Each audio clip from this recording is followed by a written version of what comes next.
Good morning. I'm reading a letter that somebody sent me a little while back, um, which leads into our topic for this morning on a good Wednesday, and it is a beautiful Wednesday, isn't it? Um, so last week, if you remember, I began talking about that there are a lot of different types of books in the Bible. There are a lot of different types of literature out there. Um, Romance novels read differently than science fiction novels. Biography is similar but not quite the same as history. Um, in our Bibles, there are different kinds of literature. We started the Gospels last week. These four books that were written in the last half of the first century, a generation or two after the time of Christ, either by, in two cases, by disciples, by apostles themselves, and in two cases, people who knew disciples slash apostles personally and did research. Matthew, Mark, Luke, and John, we know them, and we know that by the early part of the second century, these four were being circulated together around the Christian communities as they existed at the time. And I mentioned these four Gospels are written to prove a point.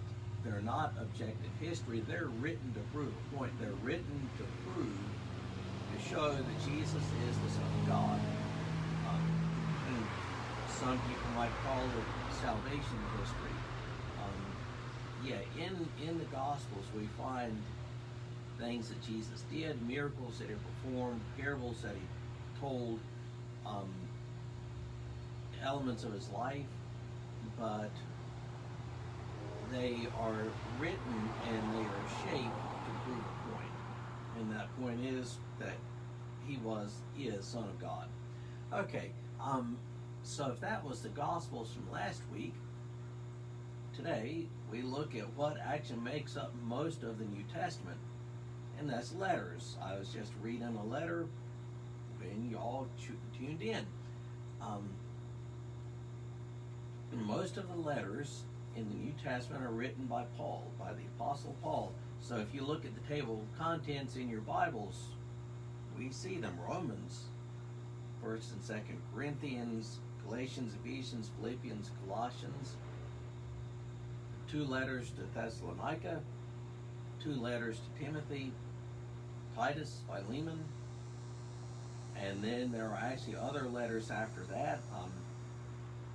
A letter from James, 2 that are attributed to Peter, and 3 that are attributed to John. So there are an awful lot of letters in the New Testament. I didn't list Hebrews with the letters because Hebrews is really closer to a sermon than a letter, so I didn't really count that. So most of the New Testament are good. The majority of the New Testament is in the form of letters, and most of these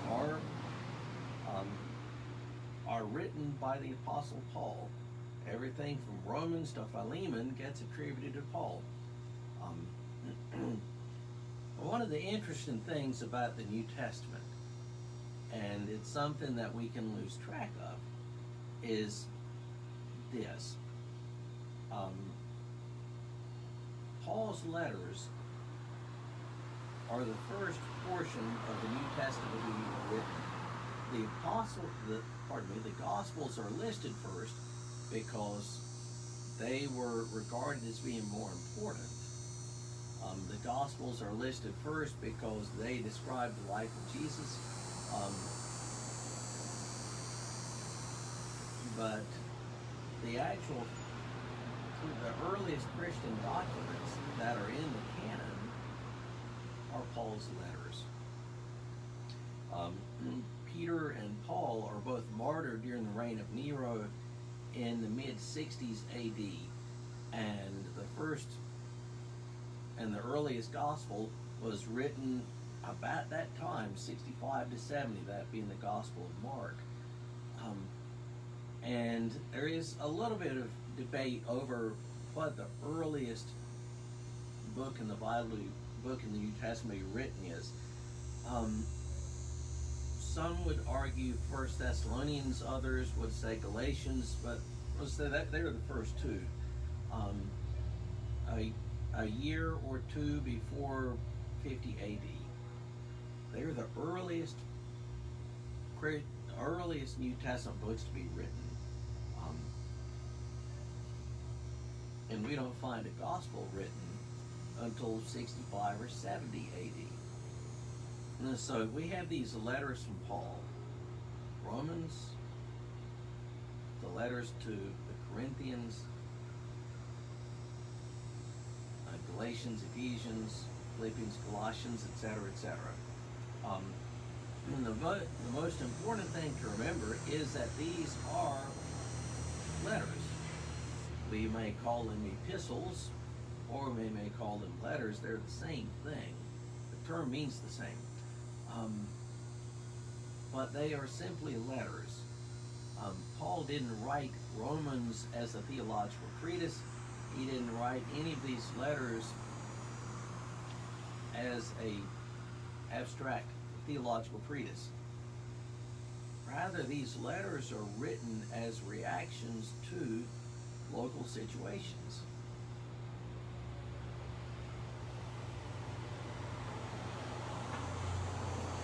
So what Paul wrote to the Galatians isn't going to be necessarily the same as what he would write to the Colossian church or to Romans, because the individual circumstances in those various places will vary. The underlying issues in the various local churches aren't the same, so what he writes to them isn't necessarily going to be the same. In 1 Thessalonians, one of the big issues, probably the dominant issue, is the timing of Jesus' return. The timing of Jesus' return isn't a major issue for the Galatians.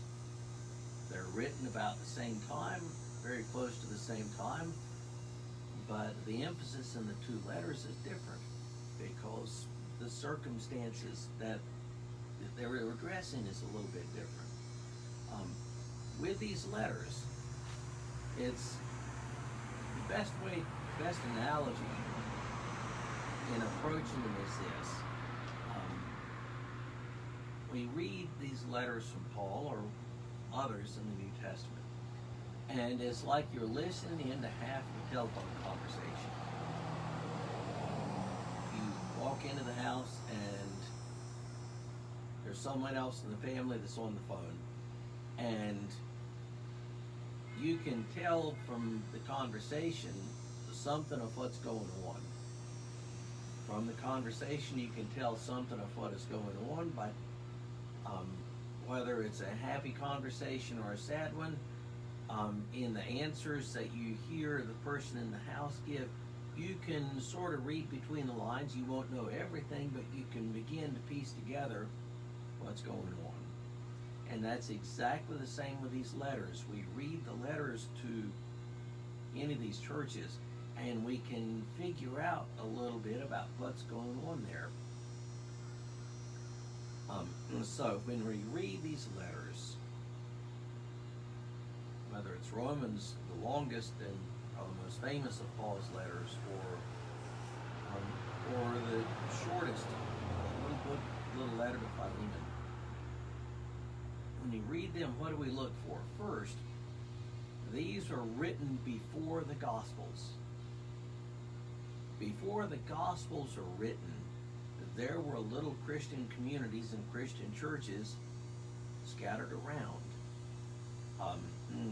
It's hard for us to imagine, but for the first, say, 30 or 35 years after Jesus' death and resurrection, there were churches, there were Christian churches that did not have written Gospels. They would have remembered Jesus. They would have had stories that they told about Jesus. They would have remembered things that he taught. and things that he taught would have been circulated around as oral history, if you will. But the Gospels themselves as written documents didn't exist for the first 35, 40 years after his death and resurrection. And these churches,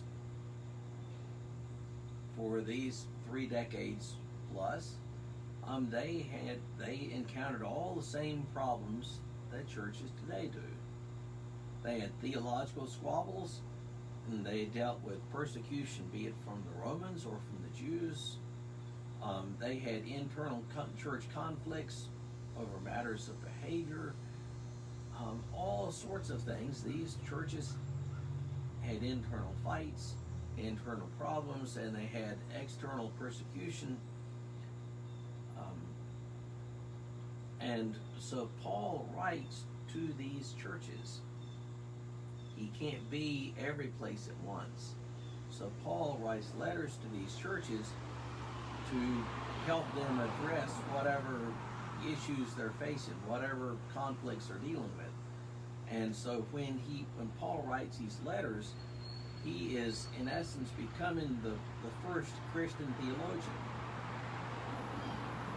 So Paul writes these letters, and like I said, he is becoming the first Christian theologian when he writes to Galatians, or to the Colossians, or to the Romans, or Corinthians. What he's doing is he is applying what he knows of the life of Jesus and his vast knowledge of the Old Testament. He's applying those to the local situation. And so he is becoming the first Christian theologian, and he is beginning to systematize what it is that we as Christians believe, and based on the Old Testament and the life of Jesus, the teachings of Jesus. He takes these things and then he applies them to everyday life. So when you read Romans or any of these letters, this is Paul applying the teachings of Jesus, the life of Jesus, the Old Testament, applying them to particular situations, and also systematizing them into a body of knowledge, systematize them into a set of beliefs. So the Gospels are listed first because they are the life of Jesus. But the bulk of the New Testament is composed of letters that Paul wrote to address situations in local churches. And so, what should you read first? What should you read first? I'd say if you're going to start with the Gospel, perhaps the Gospel of John. If you're going to read one of Paul's letters, which of his letters should you read first? Probably Philippians would be a good one. That's something shorter. Philippians, Ephesians, Colossians, Galatians, something shorter. Read one of them first before you get to a longer one. If you've never read any of Paul's letters, don't read Romans first because it is so deep. Don't jump into the deep end of the pool all at once, but wade in gradually.